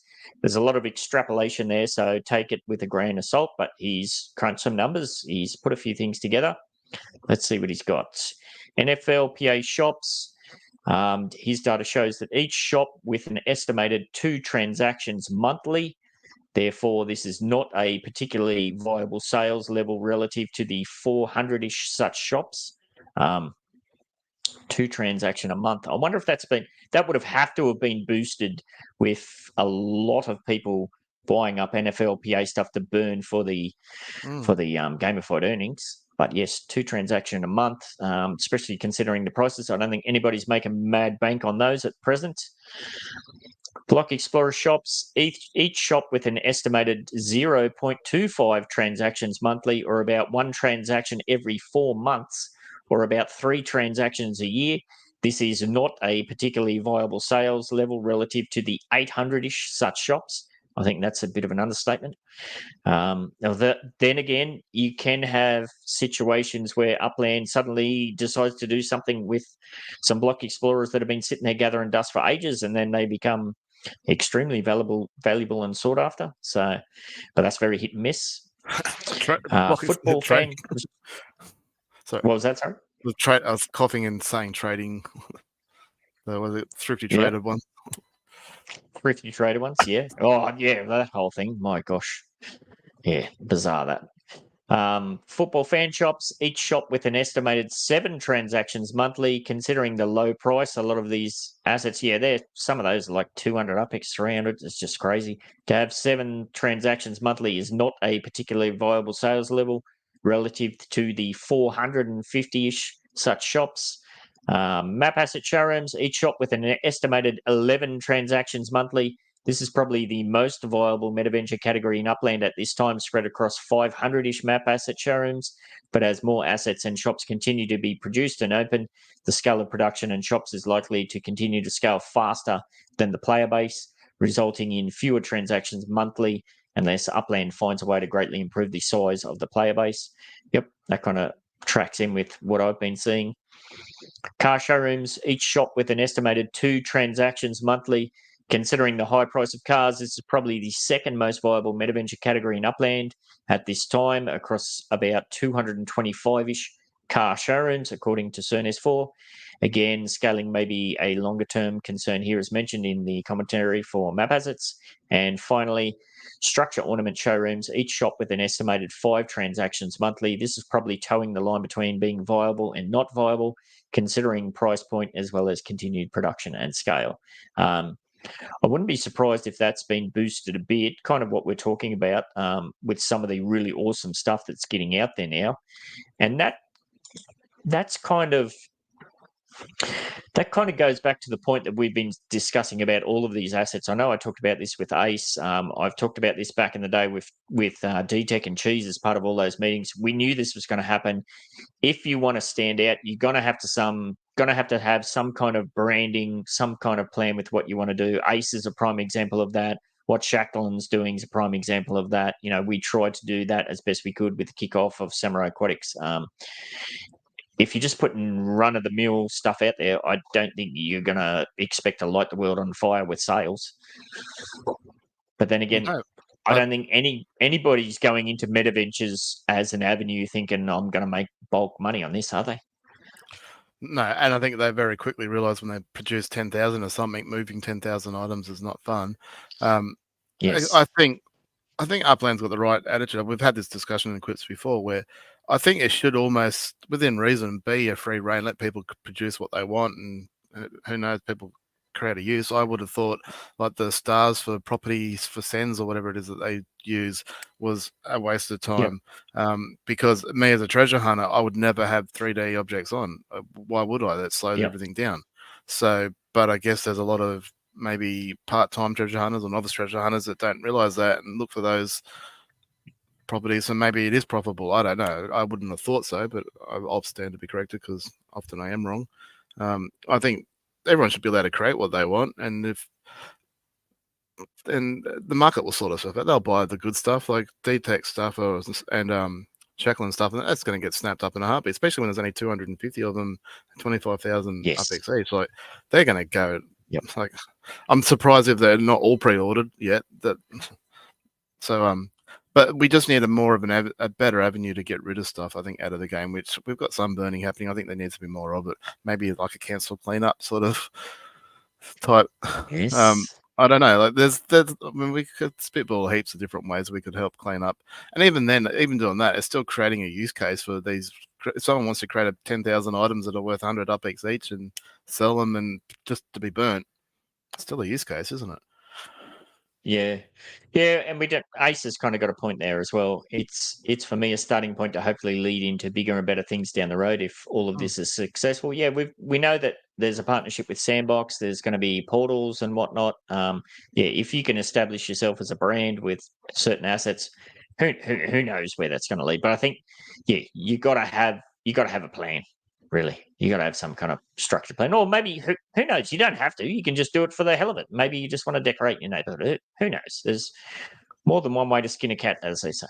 Just going on that, what you were talking about with the car showrooms, I think you might have missed the ball a little bit there because I don't know if you took into account carts, which are sold through the car showrooms, and they've obviously exploded over the last couple of months. So there might not be a lot of vehicle sales, but carts are getting sold all over the place, and there's some fantastic looking carts out there. I mean, I bought 10 just the other day just because they're cool. But it's car inflation, hyperinflation of carts, because everyone is designing, and there are the nice ones like the ones from Detech and the School Speedsters and all this little stuff, but there are really ugly ones, and it's the same with the outdoor decor. It's the same with the map assets, the structure ornaments. There is so much. I don't say the word because you get censored then. Outside, who just try to get a few bucks of it, from it, and just dumping the price down the way. So why should I buy a card for 40,000 to race? I only need a card who's worth maybe 1,000, 2,000 UPX because there's no difference in the racing itself, and it's the lack of usability again in another part of the game. Yes, absolutely. I've been waiting to open this showroom for cars in San Francisco for the longest time. And yeah, speaking of sales of carts, I got into one of Detech's. What is he doing? He's doing a bunch of raffles. So I think I paid 40,000 UPEX for this mint number 2. I was leading the mint number 1 thing. I think I put 150K or something on that. But I had to go to work, and when I came back on my lunch break, it had been sold. I missed out. I was willing to go to 200K on that. So that's just like crazy, stupid prices. But I'm going to give this away in the end of year show. So yeah, but again, as with everything Detech does, the level of detail on these is just stupefying. I get what LeBan's yeah, saying. Like, if you want to participate, because carts are all the same. If you want to participate in kart racing, but I guess that gets that entry level for the smaller players to be able to get into. To the kart racing at a 2,000 or 3,000 UPEX price as opposed to 20, 30, 40,000 UPEX price. So, I mean, again, I get what you're saying, and I don't disagree with it, but I mean, there's more than one side of the argument. So, yes, I don't know. All right. And finally, in the QIPS, we've got what is quite a scathing bit of feedback from Kinda 520. He's in chat, I believe. Is he? Mm-hmm. Do you remember doing this one, Kinda? I don't know. I'll put it out there. It's quite scathing, so we'll see how we go. He starts off by saying, "My question is about this whole upland bridging staking stuff. W2EF, WTF. So Upland needs to start clarifying stuff. I just wasted, I don't know how much Ethereum on gas fees because I've been trying to bridge and stake my Sparklet on Uniswap, BitGet, MetaMask just to find out, and not from Upland, by the way, but from a player in Upland that clarified that by staking my Spark meant using my Spark in Upland to build things. WTF, I've wasted so much time and effort on trying to get into these airdrops, and now I've got about 1,500 Spark in hiatus. I'm not in any of the airdrops. I'm so fed up right now. It's ridiculous with no help from Upland whatsoever. Unbelievable. Then I won't say that bit. My question is, are they going to compensate the players that had similar issues? Or are they just going to go sweep us under the table? Yada, yada, yada. So basically, yeah, again, it's kind of goes back to that miscommunication thing. Mm-hmm. If you say staking with crypto, I don't think it's unreasonable to think that he assumed that meant on one of these platforms, Uniswap, BitGet, MetaMask, because using your Sparklet for construction or whatever in Upland, that's never ever been referred to as staking. That's never been as part of the vernacular. I mean, technically, that's kind of what it is, but it's never been used like that. It is technically because it's spent. If you look at it on the blockchain, that's exactly what it's doing. Yeah, I agree with him to a certain extent. Like, it was misleading. I know there was plenty of players confused as to what staking meant, whether it was in game or out of game and stuff like that. So I certainly feel for him in that sense. But at the same time, there's a lot of people out there that were willing to explain and show how things were done. I know Elsack and I certainly did it, but plenty of other people were showing it as well. There's plenty of information. If you're not sure of something, you should be, especially when it comes to the crypto world, you need to double check, triple check, and be 100% certain of what you're doing before you do it. Because if you're not, then you're probably going to lose it. Crypto world is so volatile and so unforgiving and so unreversible. I don't know if that's the right word. You shouldn't be. Irreversible. That sounds better.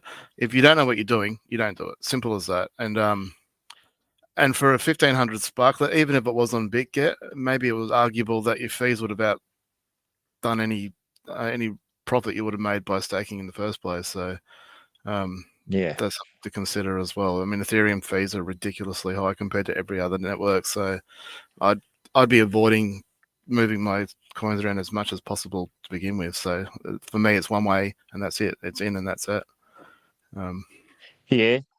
Devil's advocate, if we've got 3 million daily active users is it a reasonable expectation that they're all going to clarify everything with the community, or should this just be super clear within the stuff that they put out? You know, They definitely could improve their language and communication. I mean, we've been saying that I've been in the show with you for nearly a year now, and I don't think anything's changed. I think everything's been as clear as mud as it was day one, and probably going back 5 years. I don't know. I mean, I wish sometimes there was like a core group of the community. They could almost like the moderator group numerous times. Could just sort of read this and raise those questions that they can listen to and go, oh, you got a good point there. Well, let's fix that up before we send it out to everybody, so they can actually get some sort of feedback first. But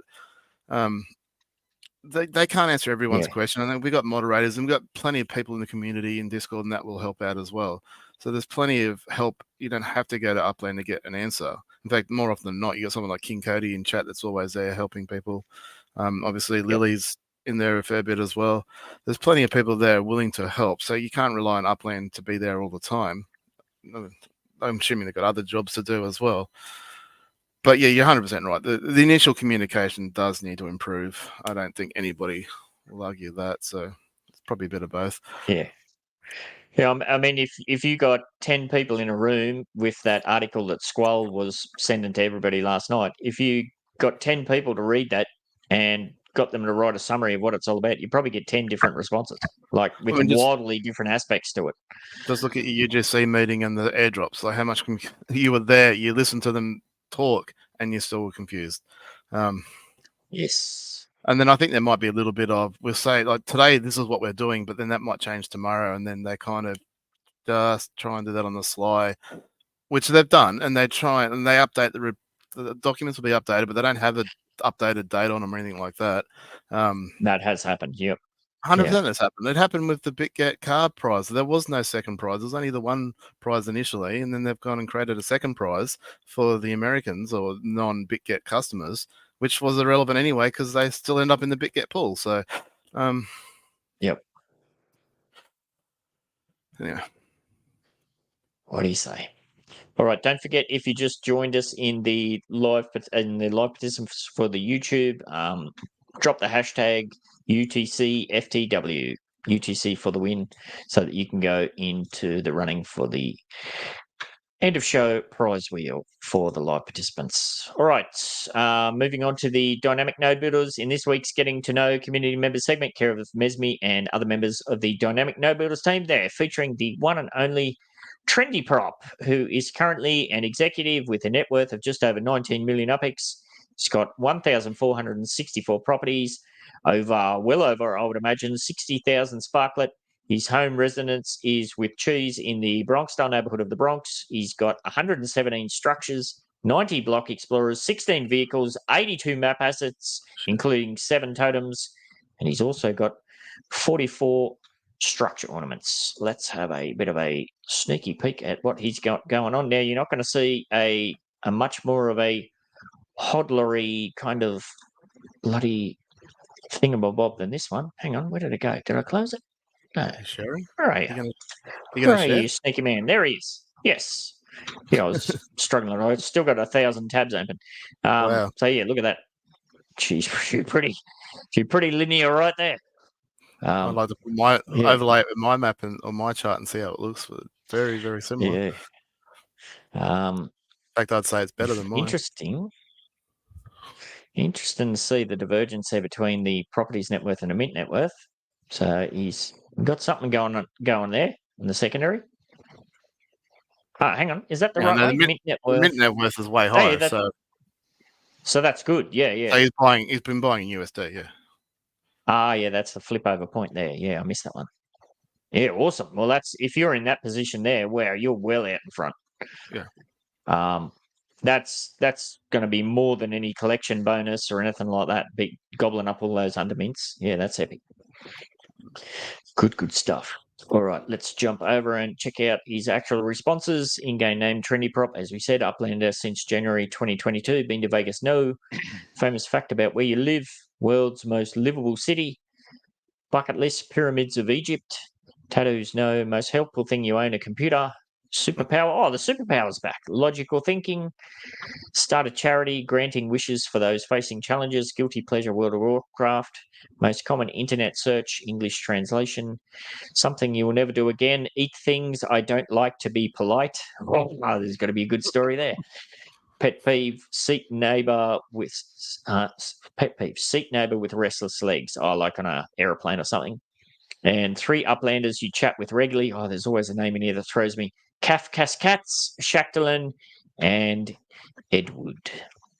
I'll just say his Very good. superpower was disappointing. I don't think that's a superpower to have logical thinking. Well, maybe he I don't can. know. Maybe he's he can very project it illogical. onto. If he can project that onto other people, maybe that would be a superpower. That'd be nice. That would be a superpower. Yeah, I could use would some be- of that at work. I'll tell you that right now. Exactly right. Yes. All right. So if you would like to get involved with what the DMB's got going on, or if you'd like to learn about somebody else, or maybe you want to get yourself spotlighted, there's a link to the DMB Discord server in the description. Say good day and tell them the UDU podcast sent you, or just find Mismy and give her a tap on the shoulder as well.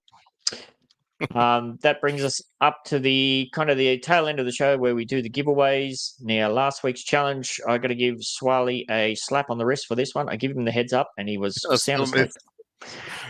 Still missed it. So I was up till like 1 a.m. last night with UGC, and then and my alarms are killing me with these totems. I had to get up at no excuse. I suck at it. But to be fair, I'd rather see other people win the prizes, even the major prize at India. As much as I'd like to take your million UPX, I'd rather see it go to someone else. And last year there was no better winner than Ambuliman. So hopefully someone who's equally worthy gets it this year. I don't need it. Let someone else have it. That's the way I'm going to look at it anyway.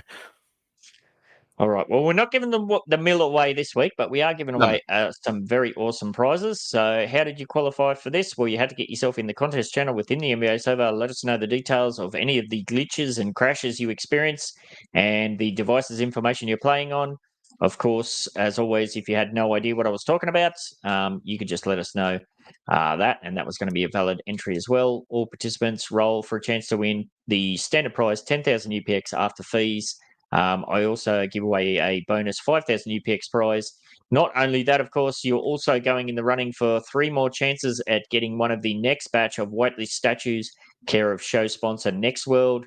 Remember, Next World is aiming to usher in a new age of utility for map assets, properties, and structures, as well as many other upland mechanics.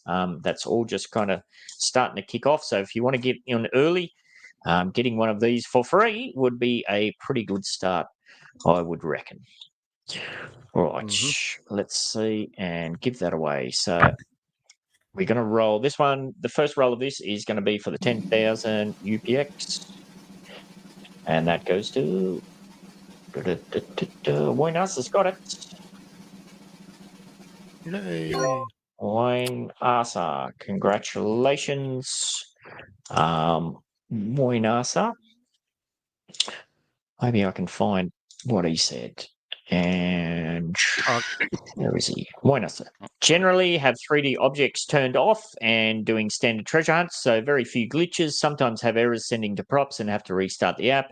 Kicked out of some races that don't load properly in time. Don't stake races, so no biggie for me.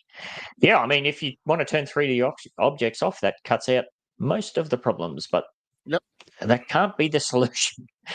I would Please love don't to make know what that the be the solution. difference is between what's that setting where you can have advanced graphics or something I like that? turn that off and it makes no difference. I'd love to know what that does. Like, I'd like someone to point out and go, this is the difference it does, because I can't for the life of me figure it out. No, me neither. So I don't know. All right, so that's the 10,000 UPX for Boinasa. The 5,000 bonus UPX this week goes to the vulgar uplander himself, Elslack, who put his thumb on his nose and he wiggled his fingers at us going when he gloatingly said, no glitches for me. I'm on Android and it's stellar there. Everything works perfect. And I could not recommend more that you make the move to the Android world. So he's just putting the boot in. So I thought, why not? That's a good one. So up yours, Elslack. I'm not going anywhere. I'm iOS. It's not that I don't want an Android. It's the fact that I have to transfer like all the apps that I already have. I'd have to like buy them all or whatever again, and it's just You get a new phone, it just automatically updates. You don't have to do anything. If you get an Android, it's like starting brand new, and I'm like, I don't want that. That's too hard. Yeah, it's like when I changed over to the school that I'm at now, all of the devices they used for the teachers were all Apple bloody laptops. And I'm like, that's great, but I'm not going to relearn everything that I know how to do in, 5 minutes. Is going to take me 3.5 hours on a bloody Apple because I got an Apple for my game development stuff. And I'd hate to think how many times I did a search. How do you right click with that freaking Apple laptop and just dumb stuff like that? So, yeah. Don't get me wrong. I don't know anything else that's Apple's, just the phone. I don't have PC. Never have had PCs or anything else, and I would never. I'm too set in my ways with Windows PC, whatever you call it. But yes, absolutely. Same here. All right, so we move on. All of those names go back in the draw for one of 3 Next World statues. Now, you will see in here I've got CERN S4. He's put down as 5,000 UPX, Sick Ranches at 5,000 UPX. That's because they've already won a statue. So if their name happens to come up, they'll get the 5,000. I'll take their name off the wheel and we'll roll it again. So, yeah, don't worry. If you do get a statue, you still get a chance at some kind of prize. I didn't shuffle it last time, so I'll shuffle it again. So I'll roll this 3 times. The first Marmor statue, care of show sponsor Next World, goes to... Wow, he's just missed it. Oh, has she? Xu Yang? Oh, that's close. Xu Yeah, Yang. Pipped at the post. that's Xu regular Yang. viewer. Absolutely. So I'll boink him out of there and we'll go a shuffle again. And this is for the second Marmor statue, care of Next World. Oh, she's just missed it again. CERN S is... Wow, he's got more money out of me. So I'll write that down, plus 5,000. 5,000 UPX. And I will say too, I won't be a slack ass tonight. I'll get this UPX out pretty much straight away. So if you are going to take part in the sales, you may have a bit of extra, in that release, you may have a bit of extra bang for your buck. All right, let's try again. So again, for the second Marmor statue, watch Sick Ranches pull up here and bleed me dry again. Oh, here he is. He's in chat. Congratulations, Kinda 520. That one's for you. And Nice. One more roll. The third and final for this week, at least. Marmor statue. She's missed it again. Sick Ranches. Oh, look at that. Oh, no. Respin it. Respin it. I'm calling it now. He's given us the big up yours. He's got his own one. He doesn't need a statue. He's already got one. You sure? Yeah. All right. Well, I'll give him 5,000. How about that? I'll cop the brunt from. He probably, yeah. I'll cop the brunt for that. He owes me more than 5,000 UPX, so that'll help him. All right. Well, look at that. Everybody else still in here. You're in for an even better chance there. Look at that. So I'm going to send Elslack 10,000. And Laban. Oh, wow. Congratulations, Laban. Laban gets the third and final one for that. All right. I can get out of there. Now, that was last week's challenge. For this week's challenge in the contest channel within the NBA server, let us know how you went in the release of Detechland and which of his epic buildings is your favorite and why. As always, of course, if you're not taking part in the release of Detechland, you can just let us know why you're not taking part. And you can also just outline which is your favorite Detechland building and why. All participants will again roll for the chance to win 10,000 UPX after fees, the 5,000 UPX bonus prize, and you'll also go in the running for 3 more chances at getting one of the third batch of whitelist statues, care of show sponsor Next World. Don't forget to give them a follow on X to stay up to date with all of their progress. Just search at Upland Next World, or even easier than that, check out the show sponsor links in the description, including the various links to, well, I put the 4 different people's showrooms X accounts in there, so you can click that and follow through to find out where you can get one. And that brings us to the end. Let's close that. And I'll move this over here because we've got to do the live participants giveaway. Hopefully you got your entry in. 19 entries. All right, we're going to draw this one. So this is to see who's going to play. Who's going to get it? A new name. It'd be nice. Not bloody Elslack. He can piss off. CNS4, look at that. He's cleaning up. Well, it's not a new name, but a worthy name. Yes, especially all the data crunching he did for the QIPS. So a bit Yeah, of wasn't extra that on there. epic? Yes. And let's see what CNS4 is going to win. He's Come on, going to let him win. try. Hey, he's going to get 15 grand. 15,000 again. Holy crap. Was that 20 grand going to him? He's certainly done it right. No, 15, 20, get 30 five? he's pulled out of me. 30,000 really? he's pulled out of me tonight. Yes. Yes, wow. All right. Good on you. Let me get out of that. And see where we're at. Yes. So a reminder that if you're in a time zone that fits in with the Thursday night recording schedule or streaming schedule, I should say, starting at 7 p.m. Australian Eastern Standard Time, and you'd like to get involved, the link to the weekly podcast will always be dropped in the NBA server about 15 minutes before the show starts. You can jump into the StreamYard for a while and then bounce on over to the YouTubes. That invitation extends to any of the channel's podcast productions. So if you have an Upland NFT or Metaverse product, service, or event to promote, and send me Ben68 a DM or get yourself in the NBA server, which is linked in the description. It's at this point I usually say we'll catch you later, but there's a little bit to kind of touch on as Swally and I were kind of dancing around before. You may have seen through the week that I put this out. Sayonara, what's all that about? If you'd seen any of the episodes of that particular Block Web Beat podcast, you'd likely worked out, or you would have heard me saying that it was created primarily as an avenue for me to explore and experiment with the text and image generation developments of AI, much of the knowledge and skills from which I have transferred directly into my in real life job. It's been a lot of fun over the last year.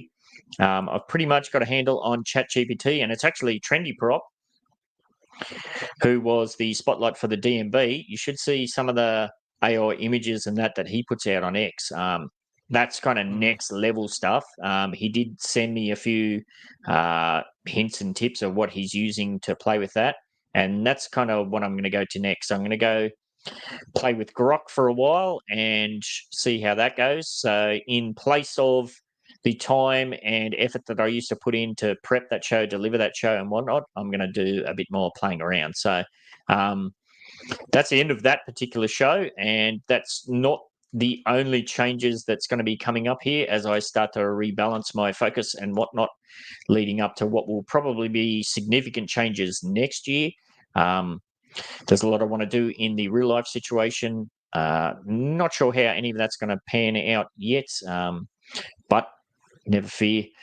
I'll be running my mouth off somewhere, doing something. But yeah, it's definitely not going to be like it is at the moment. 3 shows a week I've been doing for the last, since January almost. Yes, it may be an amalgamation. I do, like Swally, would you say that interviews are your favourite part? I absolutely love listening to players' stories and the diverse players that you've been getting a hold of.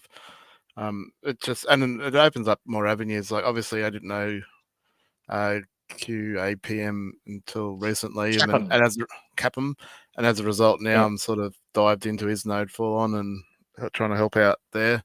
But just listening to different people's stories, like Mesme and her flipping and other people just holding, buying and holding, and just the diverse nature of it. I just love hearing the backstories and how they got into it. And so it's my favorite show to watch of all the shows across. And I know it's a little bit biased, but across all I try and catch almost everybody all the time, whether I like their show or not. I try and support all creators. But yeah, it's the one that I really look forward to. And I generally don't watch it until I know I can actually give it the attention that it deserves rather than just having it in the background. So if that does go away, I will be pretty sad. Hopefully someone else will pick it up. But if you do give it up, but yeah, like I said, I'd be disappointed. But understand IRL's pretty important. You got a young family, priorities got to take note. So it is what it is. It's an interesting mix. That show is the easiest to prepare for because I basically do very little. But because it's recorded, the back end of that takes ages. Like I finish that show usually like about 8 a.m. my time, but some weeks I'm not finished done with the uploads till 1 p.m. on a Saturday. So Yeah, I don't know how it's going to play out. I enjoy those probably by far as well. It's a bit different to this show. This show I do a lot of work in the prep for it, but the back end it's pretty much all uploaded. So it may well be I may switch the interviews to being a live participants thing where you can get in there and have a chat. I just don't know, but Well, you don't edit I'm them gonna mix anyway, up. do you? So, Well, that's always been the thing. Like I did say to Cap'em as well. Like it's one of the things that kind of sets people at ease. Like if you happen to say something, there is the potential to edit it if it's recorded. But if you're alive, that's obviously I was just I pulled that up, Ace. I was going to get to that next. Yeah. So I don't know how it's going to play out yet, but yeah, definitely won't be doing 3 shows a week for very much longer. and that's So understandable. keep your eyes and ears out for that one. But yes, I actually, just as we were talking there, I got that up and saw that as well. So have a look at that actually. So prop lines, the property lines are up. So yeah, that's my little setup over there. And this is where we are, just over the border here. So I'm in a pretty damn good spot there. There's the launch pad right smack bang in the middle of it. And there's going to be 1,000 players that hit that and then go. Detech, man, I hope you put your fees up to maximum. Like, I'll probably, if I was going over there, like, I think the default 15. No, that's the minimum, isn't it? I think so, yeah. He's just doing I think for the one night only Detech, you should. Yeah, anyway, that's just my opinion. I don't think it's being greedy or it's not like you permanently do it. You're just charging a premium for. I like him building. There is on this big plot the micro house. Is that a micro house? I saw there was a building going on there. I didn't realize it was a micro. Is that a protest because you can't do the showroom? Is it? I saw there was a building. I saw there was a construction there, and I was like, okay, there must be a showroom going up or a factory. A showroom would be my best guess. But He's a micro house. Trolling, surely.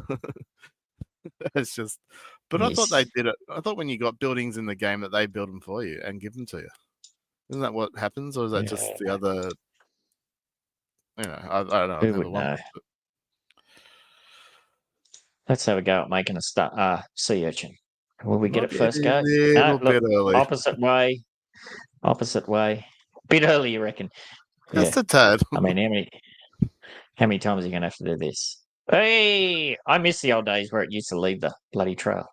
Yeah, do an urchin. I'd have some epic ones. I mean, the people that are going to just jump to this, there's circles. There's going to be 200 people on this property, but they're all going to get no chance there. Different. But they're all going to stand upwards of 15 minutes early, so they're going to get a spread to begin with. Every single property is going to turn green for somebody instantly, and I'd be surprised if there was even one property left within 60 seconds of it being launched. Yeah, I mean, I could set an epic trail right down the center of this bugger, but everyone else is going to be there as well. If there wasn't the launch pads in there, but even you still got all the properties around the edges, so everyone that bought one around the edges, happy days, and that's the advantage of buying a property in that area. All power to you. And then it might have slowed it down a little bit, but with 5 launch pads right smack bang in the middle, Detech not taking advantage of it. Come on, Detech. You may as well get some windfall for it. Anyway. I mean, wouldn't it be nice to get this one? It's probably not going to be for sale, though. Well, Museum of Art. That's it. You line something up like that, and then you get there, and it's like, and that's the one you click on as soon as it goes green, and it's like, hang on, that one's green. Yeah. I wish they just had them not there at the moment. Maybe they What's going on here? Is this this might be the sandbox one, is it? Sandbox one, I think. Yeah. Yeah. So maybe Detech goes in there as well. That'd be nice. Well, stranger things have happened. Stranger things have happened. I wish the neighborhood was much bigger for it. 600 just so disappointing. Yeah. Yes. Anyhow. All right. Well, no doubt it won't be boring, as we say. So all the best if you're getting up for it. Don't forget to check out show sponsor Nextworld, which is aiming to usher in a new age of utility for map assets, properties and structures, as well as many other upland mechanics. If you like what you see and you want to get on board as an early adopter, consider picking up one of the tiered whitelist statues currently available at Ace Collectibles, Vulgar Map Assets, Quailwood Assets, and Eclectic Collection Metaventures. Links for everything covered in the show, including the sponsors' showroom locations, in the description. Anything else we got to cover, or are we going to get ourselves out of here? I think we're done. We're done. All right. All the best. Have some fun tonight. It's definitely going to be interesting, and we'll catch you later.